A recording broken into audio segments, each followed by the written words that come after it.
kahit natutulog na kayong ganito, dalawa, ganito kayo Kaya dalawa. kami nagka-podcast, ganito kami. Kaya nga. Walang labing-labing na nangyayari ganito. Pinagkakakitaan na lang namin. Magkikiss na lang kayo, gaganon pa. Ay, oo. Sendan kita videos mo. Meron akong ginawa kay Emboy doon sa habang nag-shooting kami. Alam niya kayong dalawa. Hindi kasi, sabi niya, yung sagot lang na, may ginawa ako, Yung sabi parang magigets mo na kung yung ginawa ko. Kasi ginagawa ko sa lahat ng mga kaibigan natin. Ano? Yung kinakadyot ko. Ayaw, tanga doon. Lahat kinakadyot. So, ganito yung nangyari, guys. Aso ka ba? Parang yung kausap niya, ano lang eh. No? Aso Para eh. magkuya sila, ano. So, Aso. nakadyot ko lang? Parang kadyot lang naman eh. Hindi ako nag-aalangan sa kadyot.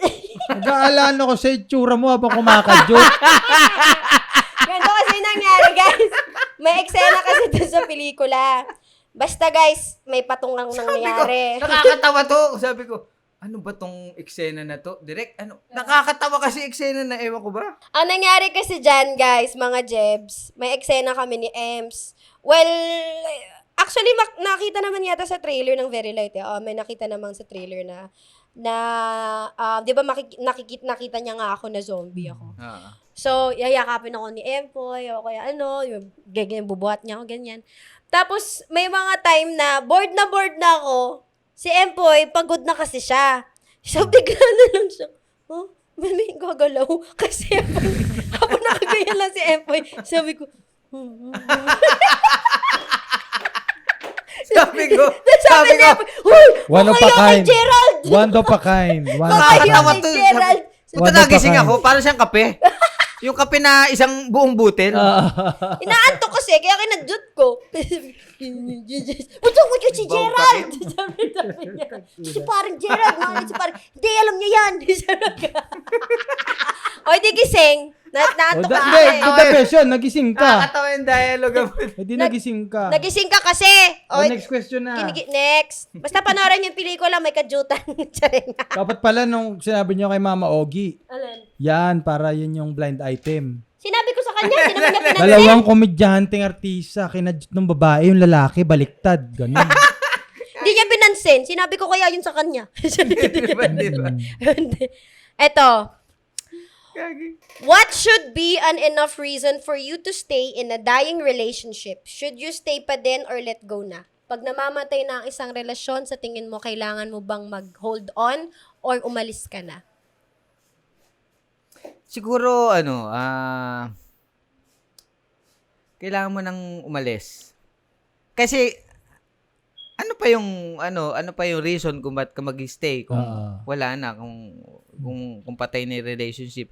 Pero, kung didiligan mo siya, at mabubuhay siya, sa pamamagitan ng pagdidilig mo, bakit hindi, di ba?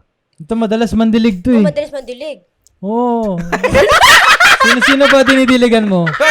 Bahog ka. Si ano? Baka kung anong yung wag nyo ako anuhin. Bata pa ako. Ko, grabe. Sinabi lang namin yung sinabi mo. Isang blockbuster actor.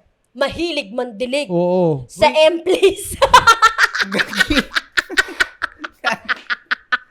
Uy, wag kayo ganyan. Ang tawag doon. Masarap magdilig talaga sa mga halaman. Lalo sa terrace, ganyan. Kunyari, niliwanagin mo. maglilinis ka. May ginamit lang naman namin yung sinabi mo. Oo nga. Kami, Ay, oo nga. Ito si Gerald. Lagi yan nandidilig. Nagdidiligan kayo? Oo. Minsan ako, sa kanya.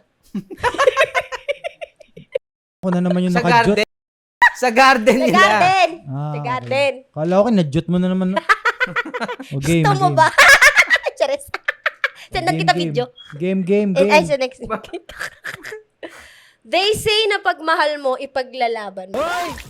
Nabitin ka, no? Nabitin kayo eh! Akala nyo buong episode dito. Hindi, kung gusto nyo mapakinggan ang buong episode ng podcast na ito. I-search nyo lang po ang The Comfort Room sa Spotify. Diyan po mapapakinggan nyo ang mahabang episode ng The Comfort Room. The Comfort Room, The Comfort Just Room. click the link below.